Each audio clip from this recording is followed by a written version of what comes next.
Hello students, today I will be explaining you one topic of cybersecurity module 4. So let us begin with the topic security models and architecture, prevention of loss of access to resource and data. Remember that if anybody access your system or access your laptop, it may happen that some data might be lost or some data might be accessed. But if it access with not proper manner, then it is very dangerous. So prevention of loss of access to resources and data. Like in college, you are having a server, okay, then server should be accessed by the student for doing their assignment and for accessing the programs and doing the programs, not beyond that, because the data carries lot of importance, because some student might have done lot of programs which are very important according to assignment point of view. Some student might have done different programs which are very important according to creative point of view. So loss of data and prevention of loss of data should be there. Like prevention of loss of data, you can make backup of data, you can implement RAD model, we have seen further previously, and resources in the sense that is hard disk files. Some files are very important for college according to office point of view, so that file might be called as the resources. Okay. Prevention of unauthorized modification of data. Your password should not be changed by anybody else. If your password is set by you when you are in lab doing practical, and if admin changes the password, this should not happen, or any unauthorized user could log into your system and might change the password. Like there are different commands available to change the password of unauthorized technique. So this thing should not happen. Your data should not be hacked. It should be protected. So prevention of unauthorized modification of data should be avoided. Password should not be changed. You might have seen that different people are hacking the Facebook of different users. So this thing may happen. So the loss of data might be there. So unauthorized user should not access the data. Prevention of unauthorized disclosure of data. Like you might have seen that your confidential information or on the Facebook or might be hacked by your your confidential information in the Facebook might be hacked when anybody hack your Facebook. So that data should not be disclosed. Data should not be disclosed to anybody else, because you are paying something for Facebook to protect my data, not to disclose my data. College data is always like result. Student result are not disclosed to third party. Okay, because that data is very important. According to student's point of view. So that data should not be disclosed. Only the student who has got the highest mark, that only data is disclosed, not all the student data is. So prevention of unauthorized disclosure of data. Security matters a lot in the sense, authentication means whenever you log in with username and password, that is authentication. Your username is correct, password is correct, then you are able to log in. But remember that when you log in, you should not access the processes or the system which are of the server and which are very delicate. It may happen that if you access that data of the server which is very delicate, it may happen that the server may fall down or server may goes down. So that thing should be protected. Even if authentication is there, authorization should be there. So users should access the server in according to technical point of view, not according to the hacking point of view. That server password, server number of services running on the server, number of files stored on the server, the different programs available on the server. Okay, so these things should be avoided. It doesn't mean that you authenticate with the correct username and password. That means you are allowed to do authorization. Authorization should also be restricted to according to the client side point of view. That means users a student should access the server for study purpose and not more than that. Authentication, username and password. User is there, then it is authenticated. If user is not there, incorrect password is there, user not allowed to log in.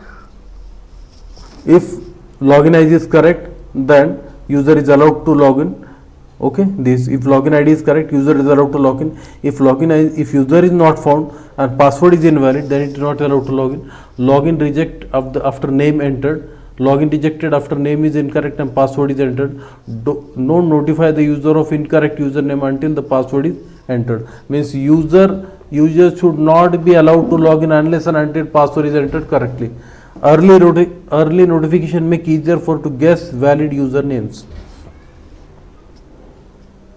Means here when the user type the password incorrect, then it is told that the password is incorrect. Unless and until it should not be there that user is not allowed to know the username. This is the computer architecture diagram. RAM, keyboard, mouse, hard disk, processors. Processor means who is processing something like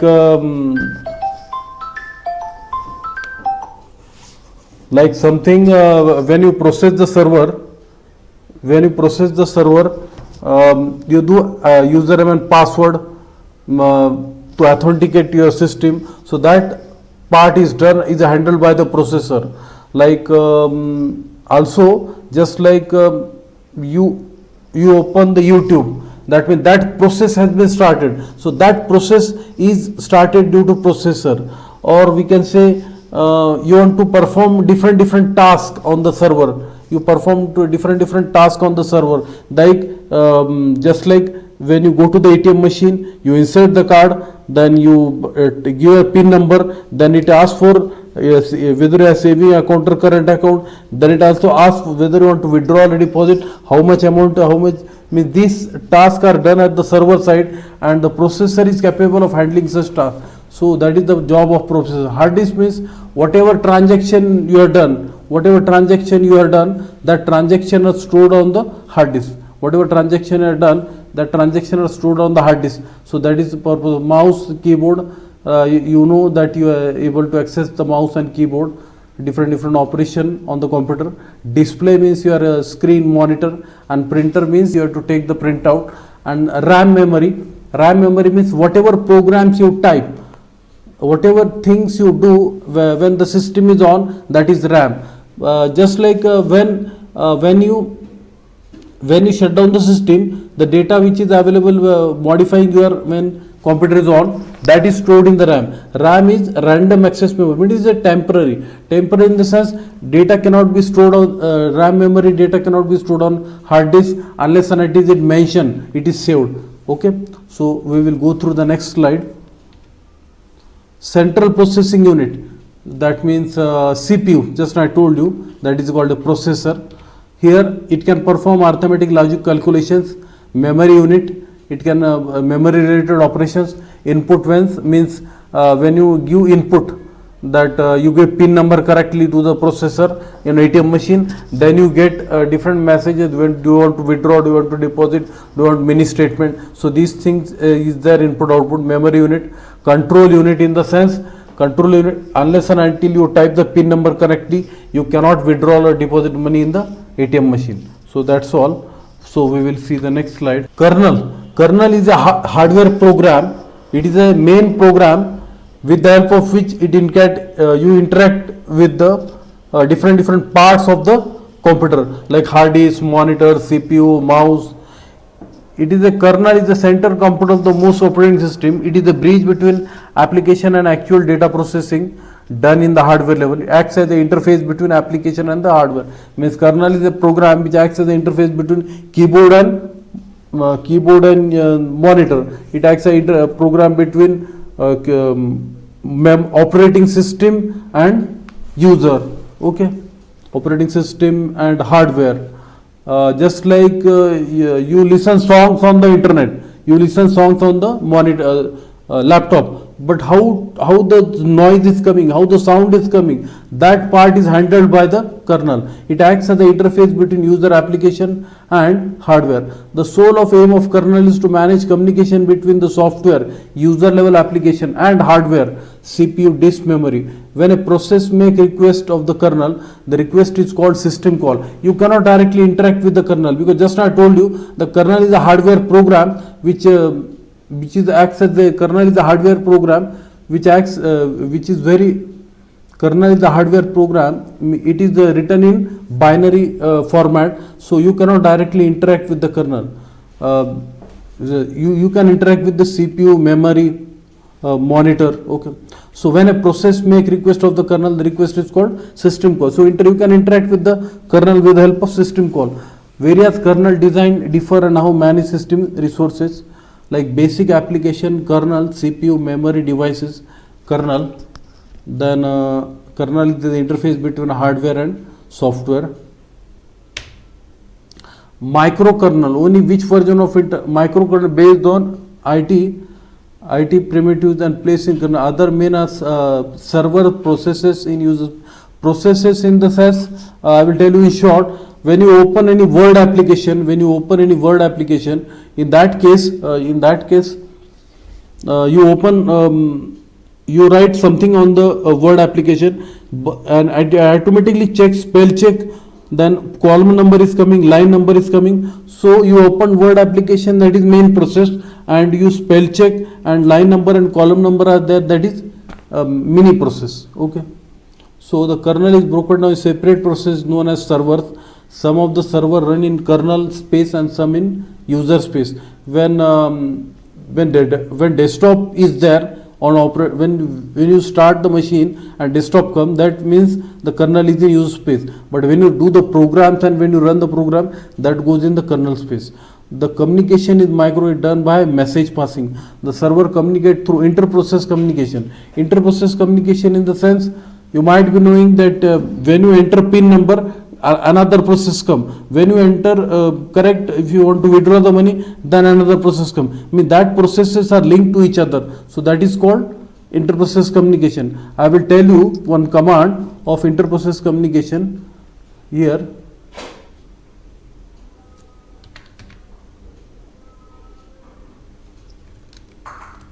This ls command is used to display the files and directories in the current directory. So ls, I will type here pipe and more. Okay, so it shows page wise. So this command output goes as input to this command, more command. Ls command output goes input to the more command. So that is called inter-process communication. This will not happen with ls. This will not happen with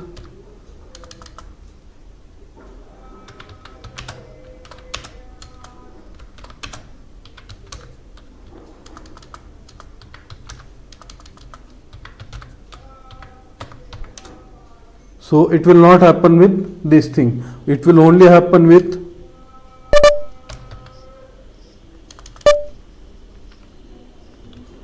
so that is the part of the inter-process communication. Server invoke services by each other sending messages.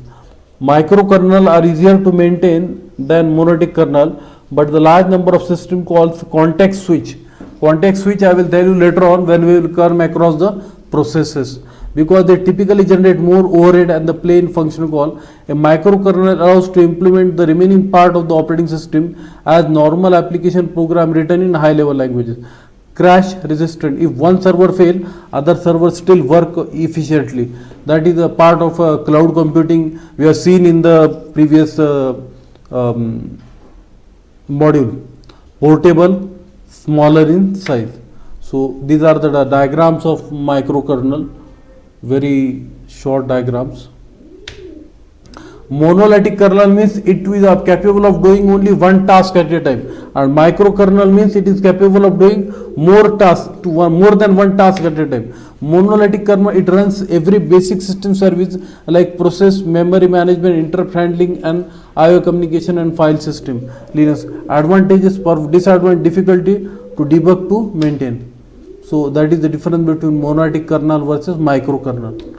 So a kernel which maintains a list of available devices, the list known as advanced configured by user or detected by operating system at runtime, normally called plug and play. Plug and play means here different softwares you run through mobile, like plug and play with what we call Google Pay, this thing, and these kernels are available in mobiles, smartphone also. The device manager first performs or different hardware buses such as peripheral component, interconnected universal serial bus to detect installed devices, search of appropriate drivers. So we have seen that. Now we will see memory management. The memory unit is the essential component in a digital computer science, and it is needed for storing programs and data. Not all accumulated information is needed by CPU at the same time. Therefore, it is more economical to use low cost storage devices to serve a backup for storing the information that is not currently used by CPU. Memory. The main memory is directly communicated with the CPU, that is called main memory. Devices that provide backup storage, that is, these are called auxiliary memory. Auxiliary memory, your hard disk, your pen drive, these are called auxiliary memories.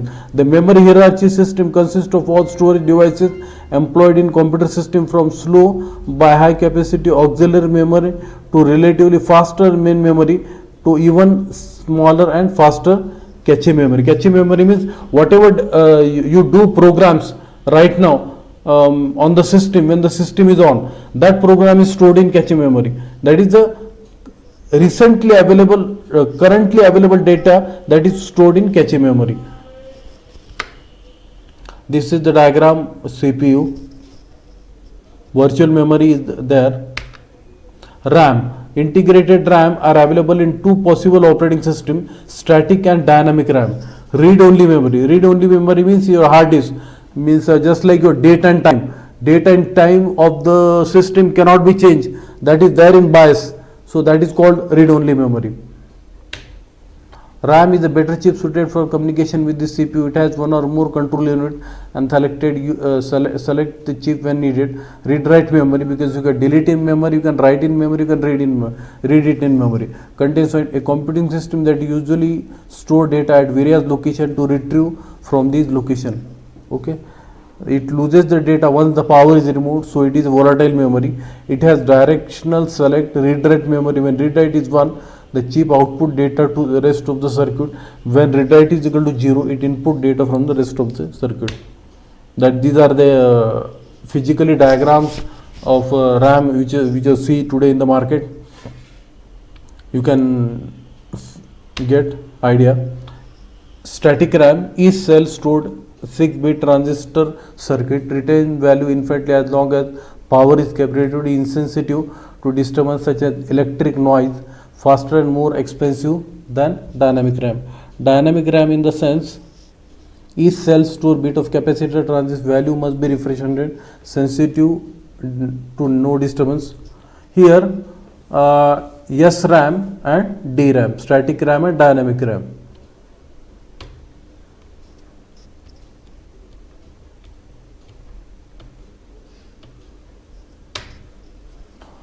ROM stands for read-only memory. It is permanent. You might be knowing that in your memory, date and time of your system is very perfect. It doesn't change when you close the system or you open the system. So that data is available in the permanent memory. Permanently reside in the computer for tables of constant that do not change the value once the production of computer is completed. The ROM portion of main memory is needed for storing the initial program called bootstrap loader. Bootstrap loader is a program which is used when you start the computer system. It interacts with the hardware. This bootstrap program interacts with the hardware, which is to start the software when power is turned off. Then mass ROM, programmable data in the chip fabricated. Then PROM, programmable read-only memory by the user using a standard programmer by burning some special type of fuses. Once program will not be possible to program. Means if you stored data in PROM and due to some problem you want to delete some data, it is not allowing you to delete the data. Once the program is stored in PROM, it cannot be deleted. You need to make a new PROM available, programmable read-only memory to write down the data. Once the data is written, you cannot delete it, you modify it. You need to change the chip. EPROM means your data is chip can be erased and chip reprogrammed. Programming process consists in charging some internal capacitors. UV light method of erase makes those capacitors to leak their charge, thus resetting the chip. In the sense EPROM means you can flash UV light on that EPROM chip to erase the data, but here the problem is that you can't guarantee that this data should be deleted and this data should not be deleted and this data should not be deleted. When you focus light on the EPROM chip, all the data will be erased. There is no guarantee that some data will be erased and some data will be saved. It is not happening in that. So in that case, if the UV light is focused, all the data is deleted in EPROM. And in electrically erasable programmable read-only memory, it is possible to modify individual location of the memory, leaving other unchanged. So that thing is not happening just like EPROM. One common use of EPROM is the BIOS of your personal computer. So that is example of BIOS which I am giving, which a hardware engineer does to interact with the operating system. Now auxiliary memory means your hard disk, your pen drive.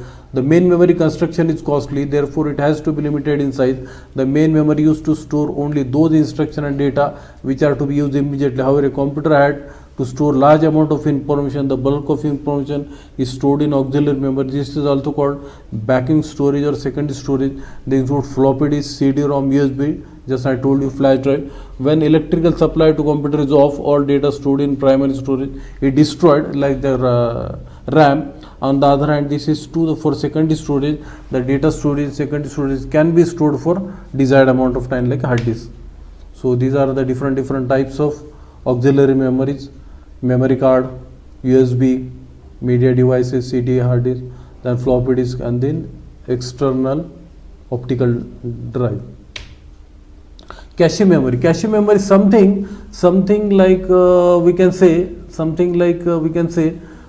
cache memory. It is active portion of the program and data that are placed in fast small memory, and the average memory access time can be reduced. Suppose you have given some command, and you are trying to give different command on the system, on the terminal, but whatever previous command you have given, you can view that command, what previous command I have given on the terminal, what previous application I have opened on the terminal board. So that thing are available in the cache memory. Suppose you open any word application in the memory,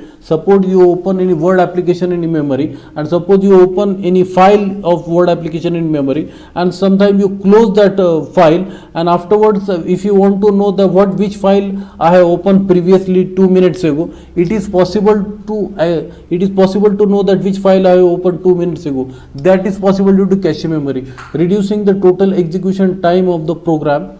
Such as fast memory is referred to as cache memory. The cache is the fastest component in the memory hierarchy and approaches the speed of the CPU. CPU need to access memory, that is cache. If the word is found in the cache, it is read from the fast memory. Just like your server has gone down. So what about the database? After previously 1 hour, which student has taken admission, what was done to the server previously. So these things can be found of the server command given previously, why due to which the server was hanged down. So I want to know why the server was hanged down, what previously command were given. So I can find out with the help of cache memory. This type of memory are very short, but they are very useful when you need troubleshooting. It is a word address by CPU is not found in the cache. The main memory access through read word. The basic character of cache memory is the fast access time. Therefore, very little or no time must be wasted when searching word in the cache. Virtual memory in the sense is the imaginary memory. It gives you illusion of memory arrangement that not physically there. Virtual memory in the sense, suppose my program, C program, suppose my C program is of 1000 lines and I want to execute on my system. So is it possible to execute 1000 line code program on my system, and my system RAM is very slow? So in that case, part of the program is run, part of the program is remaining, part of the program is run, after that part of the program is run, after that part of the program is, this program is compiled with different modules, and that is possible due to virtual memory only, because at a time I cannot compile the whole program which is of 1000 lines. So in that case I will compile one module, I will compile two modules, 250, 250, 250, 250. So in that case I will compile these 250 lines first, 250 lines second, 250 lines third, 250 lines last. So in that manner I can compile the program. So that is done by virtual memory, but it is done internally. You will not have idea that how it is possible. So it was done internally, it is not known to the user. So that is concept of virtual memory.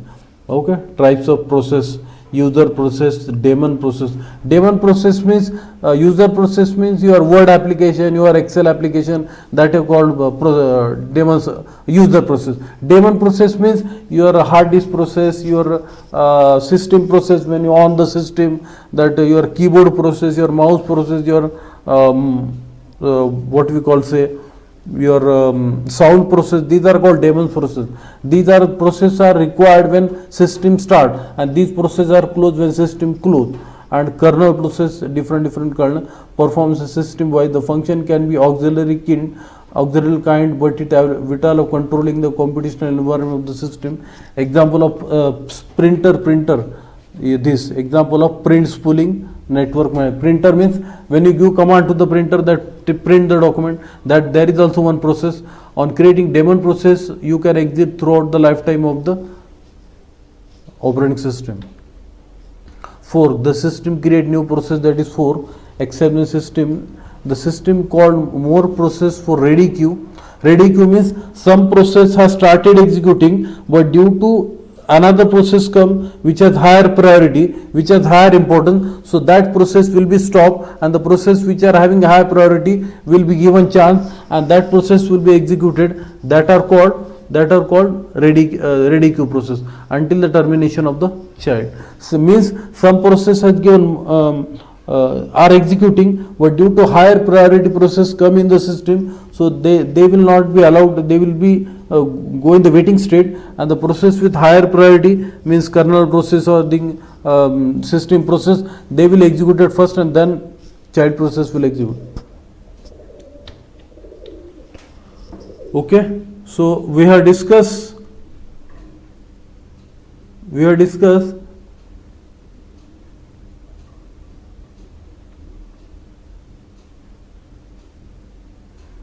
system models and architecture and computer architecture. Thank you.